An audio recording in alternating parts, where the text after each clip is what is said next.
So I survived the Turkocalypse. I did not lose more than at least two fingers, one finger. I lost one finger here and one finger here. But other than that, I got through. The turkeys were hard. They fought well. And we have respect for the effort they put through. But, you know, millions of them are gone and we're all still here. So it was not that bad. I actually found out that I liked turkey. And it turns out that next year's Turkocalypse is supposed to be even colder, because of the sun apparently becoming colder. So, you know, maybe the turkeys will win after all. In the meantime, this is College Success Coaching. Let's get started.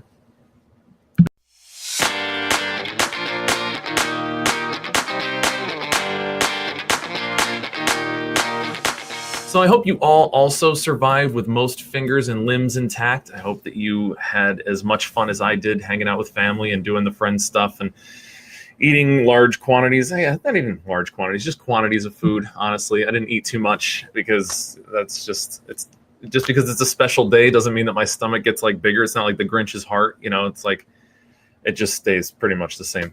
There's no way I could eat all of that food, but I did get to have a lot of it, and it was fun for me. So I don't have a poll to put up for you yet, but I am thinking of one that I can do, you know, as we get through the middle of here, because I have a very interesting article to go over just to talk about surviving your Thanksgiving and maybe talking about how to get pumped up towards the end of the year.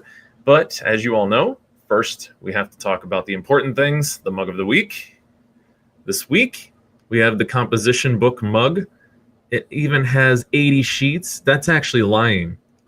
There are not 80 sheets in this, but it's a great mug, actually. It's microwave safe, it's dishwasher safe. A lot of my really cool mugs say hand wash only, which is like a real pain. So this one's like really cool because it's microwave safe, dishwasher safe, holds just the right amount of coffee. It's a little bit more insulated. It's a little thicker than your other mugs.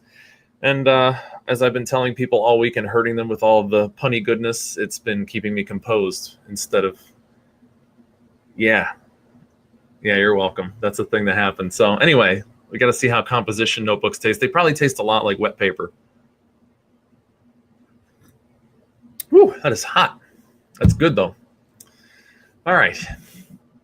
So how about you guys? Did you have fun? Did you survive? Did you do all the things that you were supposed to do for Thanksgiving? Did you thank or did you give thanks, or did you give people who thanked you things, or did you get things from people that you then got to thank them for? I don't know. Thanksgiving is not one of those gifting holidays. So, you know, let me know. That'd be cool if you guys actually got some things that were gift oriented. We kind of did a little bit of that, but it was more like, you know, pre-holiday stuff that was not for Thanksgiving. So, you know, I kind of want to just dive right into this. Just be aware. This is, I'm telling you this article, it's more than a year old, and it's from another state, unless you are some of my Colorado people, but it's from Colorado. So like, this isn't everybody, it's not everything, but there's a point to this, but I want to get into it and talk about it first. But just, you know, be aware, this is a rough one, but this is the article of the week.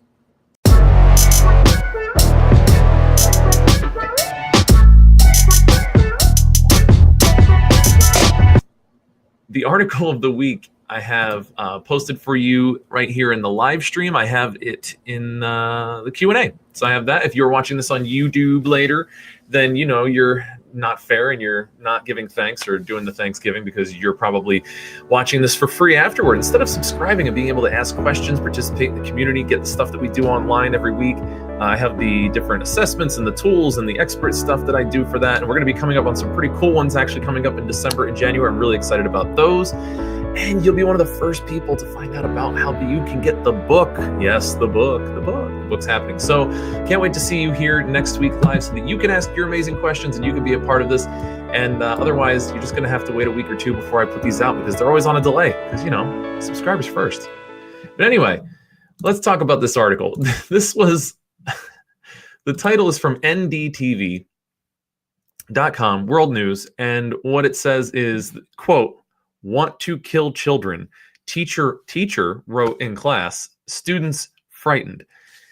School officials said Chris Berghart, an 8th grade teacher at Ohio E Middle School in Commerce City, displayed an inappropriate message on a projector screen to his class that frightened some of his students. So, like, it's got to be hard to say this in a way that actually would scare children.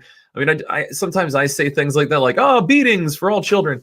It's good for them. And there's really not a lot of ways that you could say that to a kid where they'll take you seriously, right? Like that seems like, he like slid it up on the projector and just stared kids down. Like that's really creepy. But anyway, let's keep going here. A Colorado middle school teacher who wrote, "I want to kill children" in a message to his students has resigned after an internal investigation into the incident. Okay. School officials said Chris Berghart, an 8th grade teacher at Ohio E. Stewart Middle School in Commerce City. That's confusing. Oh, it's Otho. Sorry. I keep reading Ohio and I'm like, why is it in Colorado?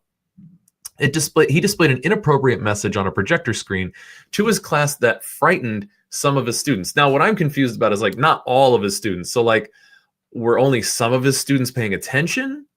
Or were some of his students just super sensitive? Or did some of the students actually know he hated them and like were actually considered like, oh, that might be us? Like, it's weird that only some of them were frightened.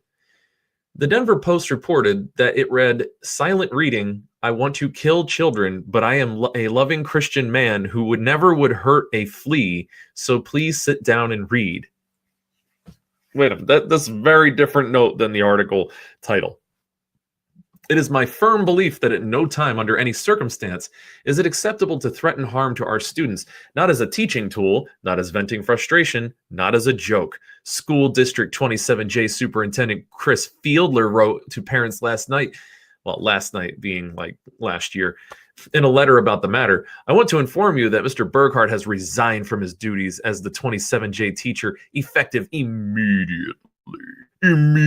So like, that's good because now you have an unemployed, angry man running around who is okay with writing death threats to kids on a projector. I feel safer already. Fabrico Valles, principal at Stewart Middle School, said in letter to parents late last week that he became aware of the teacher's message, which was displayed December 1st of 2017, after a parent reported it to him. A district spokeswoman told the Denver Post that a student had taken a picture of it on his phone. Savvy kids. Look, if a teacher ever threatens you, feel free to break the rules and take a picture of it. Just helpful hint. Dun-dun-dun. The more you know. What's another one like that? I don't know. You'll tell me. You'll tell me in the comments. "He is very well-liked teacher, so it is unfortunate, but we don't stand for anyone making threatening remarks," district spokeswoman Tracy Rudnick told the newspaper. Lots of like strong last names in this article that are really not easy to read.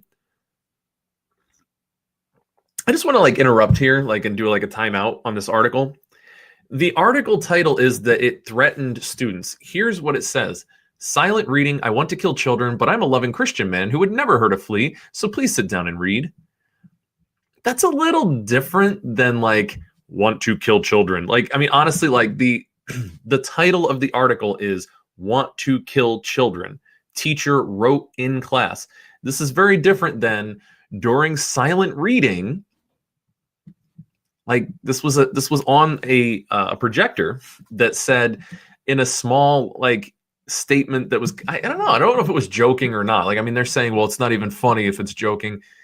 "Silent reading ... I want to kill children, but I'm a loving Christian man who never would hurt a flea, so please sit down and read."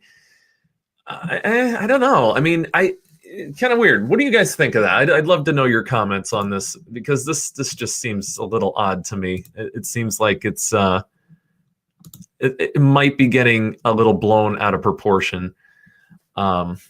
Hold on, let me check some of these Q&As.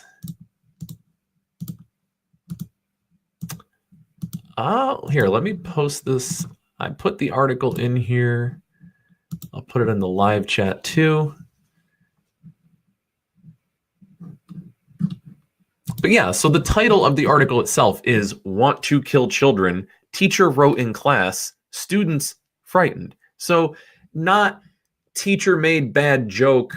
Kids got scared, administration taking disciplinary action. Like not teacher resigns after his ill-intended message or whatever was taken the wrong way. It just says that he basically threatened to kill children in class and then they were afraid. But I mean, like, come on, this was a little different. So the first point I want to bring out about this is my usual point, which is you got to take all of these articles with a grain of salt. We have to critically evaluate what we are reading. you could get a very different vibe and a very different feel from an article that was titled like, here, let me retitle this for you. Silent reading, I wouldn't hurt a flea. Please sit down. I don't want to kill children. And paraphrase it. Teacher wrote in class, some students mistook and got frightened. Different article. Or how about just the title of the article, teacher writes funny soliloquy, students don't get it, he's resigning. I mean, like, whatever position I take up on this, I could write into the title and then put the exact same content in. That's a very powerful thing. And I want you to understand, like, this, you guys are now at this age, like the whole middle school time period is when you guys start to increase in your ability to reason through things and think about abstract concepts and debate things and find fairness and justice. So now's the time where everybody wants to kind of manipulate you and kind of like get you to think a certain way. And it's very important that you understand the games, because there are games. There are just things that people are trying to do to get you to think and feel a certain thing, which for whatever reason, I mean, I'm not going to like get inside people's heads and try to pretend why I know why. It sells papers, it gets views, it sells gadgets and whatever. It makes people feel good. But just be aware that this was an inflammatorily written article. Like, this article was written in a way that makes it look like it absolutely was threatening the children. And it's just not that clear from the data. So yes, it could be a fact. And this is something I did on another article recently. Is I want to separate fact from conjecture, okay? Because there's facts in this article and there's things that are not okay that are factually true. And then there's conjecture, which is, we'll get into that in a second. So fact, this guy made a post on the projector that read, silent reading, I want to kill children, but I'm a loving Christian man who had never heard a flea, so please sit down and read. That is a thing that happened. You can say that as a factual thing. I mean, they could be misreporting it, but that's a fact. Like, that was what the student recorded because, you know, they apparently were scared. It's a fact that students reported being scared. It's a fact that this guy resigned. And it's a fact that the administration took it very seriously, and they released a statement to say that, you know, that they're not going to tolerate this. But here are some other facts. They said that he was a good guy. They said that he was a teacher that people liked. He was a very well-liked teacher. So it's a fact that they said it was unfortunate, that they said that this was a well-liked teacher. So those are all facts. Now let's dig in and see if we can find any other facts. We all had bad days, but as a person in a position of trust with our students, it doesn't matter how bad your day is, one parent said, according to the news station. So we're not even sure if the parent actually said that or the news station made it up. You don't speak that way. You don't write that way. Oh, by the way, a lot of times you'll get this when they don't want to like get a source to say something, or they want to say something editorially, but they want to state it as a statement. They'll make up like a parent says, or according to this news station, or sources say. You know, it's just a way that they can purport their opinion on something. And it's nice. It's a nice filler. So this is a very well-written paragraph. This is typically one of those types of paragraphs, like where it's all written out in quotes, and then it just says one parent said, according to the news station. Right, but like every other parent was quoted in this article. So I'm not really sure that that's a real thing. So maybe a fact, could be. Still, numerous others came out in support of Burghardt. I mean, this guy's last name alone, he must have gotten picked on constantly. Mr. Berger, this one's easy, it's obvious. Mr. Berger. This is truly unfortunate. Stewart lost a great teacher, one woman wrote on the school's Facebook page. I got like, who? You know, like, come on. My daughter is so upset about this, another wrote. She felt that Mr. Burghardt, I almost said Berger, was and is a great teacher. He also stated that he was a good Christian man, which is not supported by the school or the district. We do not support this decision. Burghardt did not immediately respond to a request for comment Tuesday from the Washington Post. So what they are saying is he did resign. These are all facts. Now, what's the conjecture? Ooh, here's a good thing. This will help. Can you guys point out something that was in this article that is not a fact, but that is more of an opinion or a conjecture? So something that may or may not be true, but it is, you would have to kind of speculate. You don't know for sure. It's not something that is observable or factual. Can you guess one of those things? Because that's actually like, this would be a good place to start. So I see where you guys are at.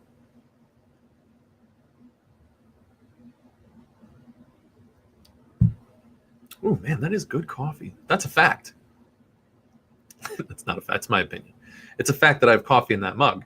It's just my opinion that it happens to be delicious. All right, throw it at me. What do you think?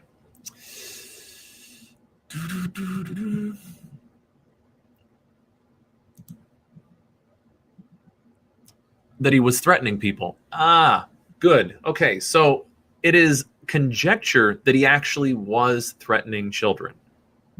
Why is that not a fact? Because we aren't sure of his intention.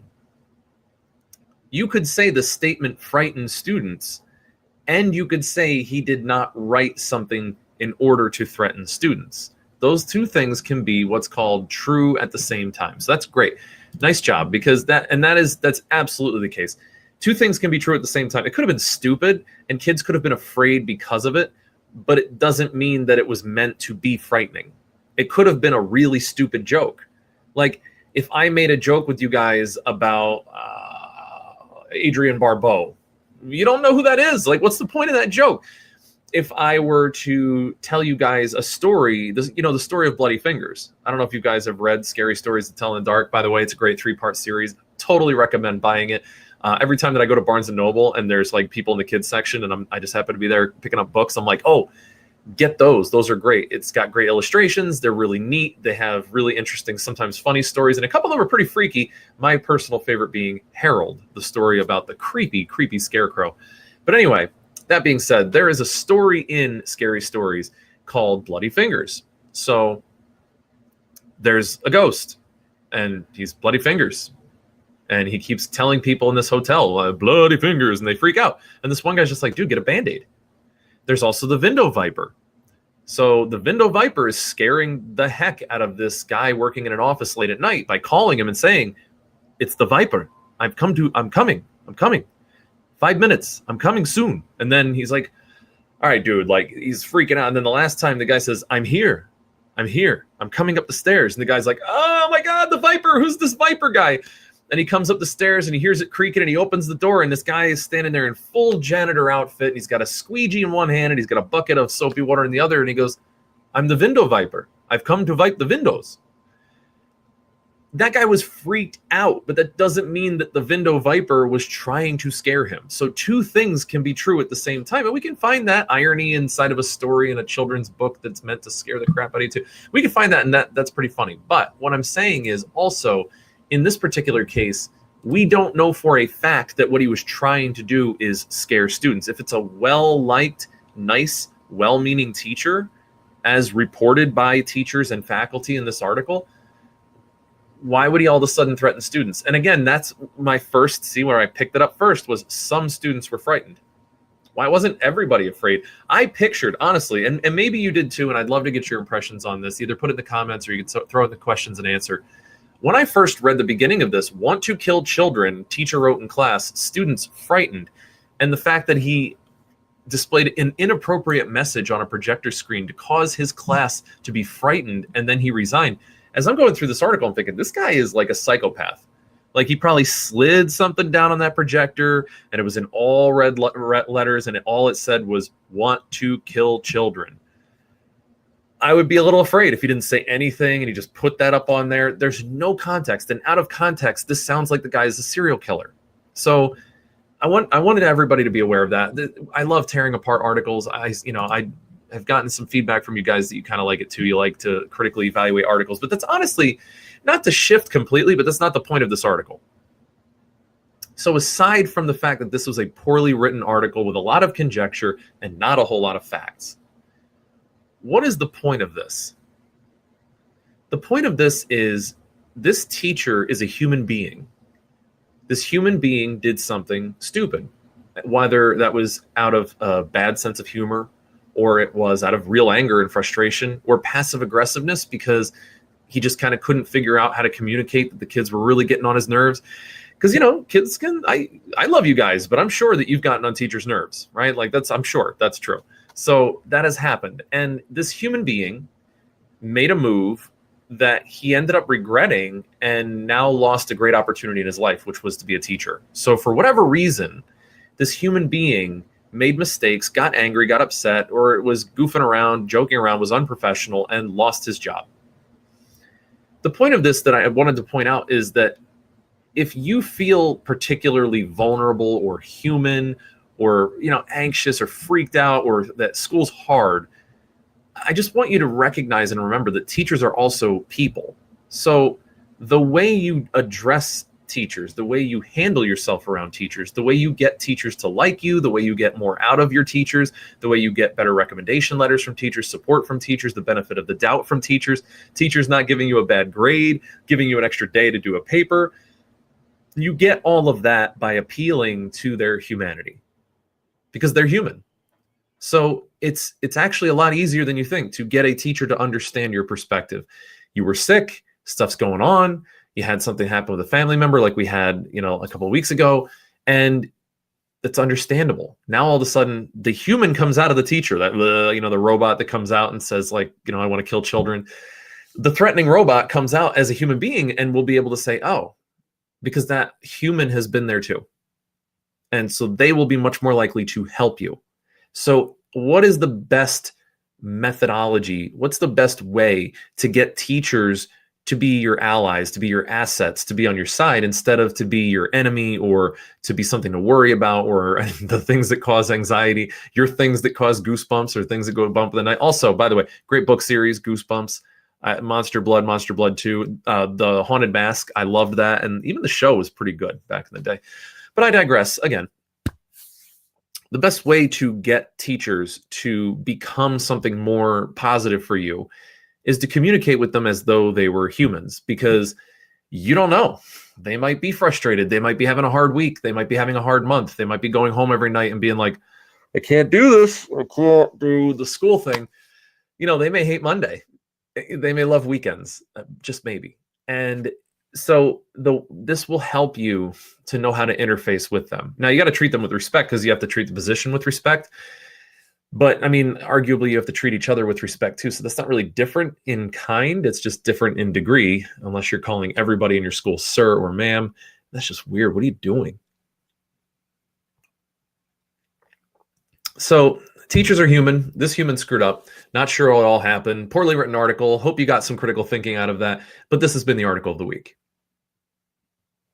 All right. So that was one of the things that popped up actually midweek. I was going to go in a different direction for this, but I had to go over this. This is one of those things where it's like when something just brand new pops up and it's like bullying or something. This article literally just popped up and came to me. And I was like, oh, I got to talk about this, because I was just having a couple of conversations with some of my high school people and they just didn't see teachers as people. Why wait to see them as people you're in college? That's what it's a lot easier to do that because you feel more like you're equals because you're both adults. But I just wanted to show you guys this article for that purpose. So, all right. That was really the article of the week stuff that I wanted to go over. I do have some other things that we have to discuss, including your questions and answers from last time and this time. I do have to go over what we do now before the next break, because everybody's trying to wrap up and pretend like the year's almost over. So let's just pretend and not do anything new. We want to beat that. We want to break that. We want to do better, because great is not good enough, right? That's the whole idea. But unfortunately, for all of you who are watching on YouTube, I'm sorry, we're going to have to say goodbye to you. But, I'm saying goodbye to you weeks ago, so I'm so gone already. I just forgot, and I don't feel bad anymore. But you can always click on the description below. There's the link, and then you can jump on. It's a free 2 weeks. You can always grab on $50 a week after that. No problem. It's simple. It's easy. It's cheap. It's better than Uber to New York and back, as I always say, or also a lot of Starbucks. So I hope to see you next week, but I do have to say goodbye to you guys.